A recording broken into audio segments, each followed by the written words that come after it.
What is the Chicago market like today in 2026? Right now, it's kind of a tale of two different types of properties. We're looking at condos that are a little softer, single families, and multi-units and townhomes that are pretty much a strong market right now. Now, even though I say condos are a little softer, it's still a pretty solid market.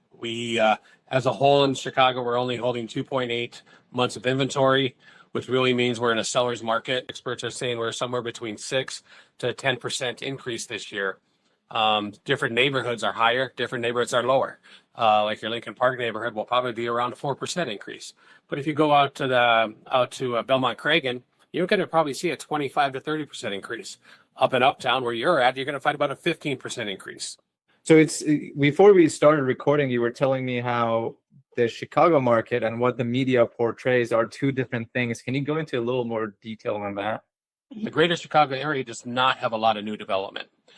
We do have development going, but it's so far outside of the city that a lot of people just don't really want to travel that far unless you have to. Some did, and the people who didn't do it, I heard from emails and phone calls like, why didn't you make me buy back in?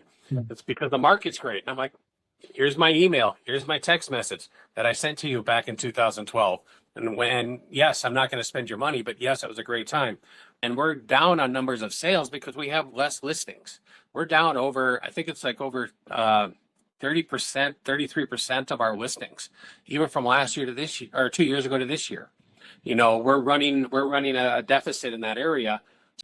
Back in the day when COVID started, we had a lot of people that decided they had to work from home. So that really started our market here. So all the young professionals who had a studio or one bedroom or a two bedroom, one or two bath that was either single or a young couple decided they needed to have an extra bedroom for an office.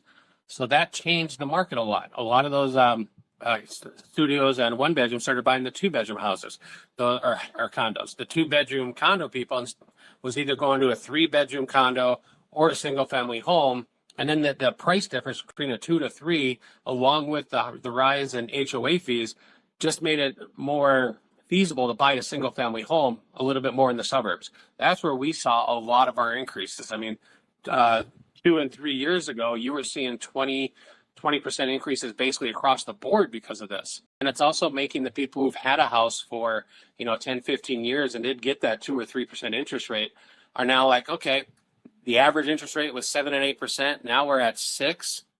I can give away my 3% interest rate because I have so much equity. I'll be fine with getting a 6% loan because I have over 50% equity.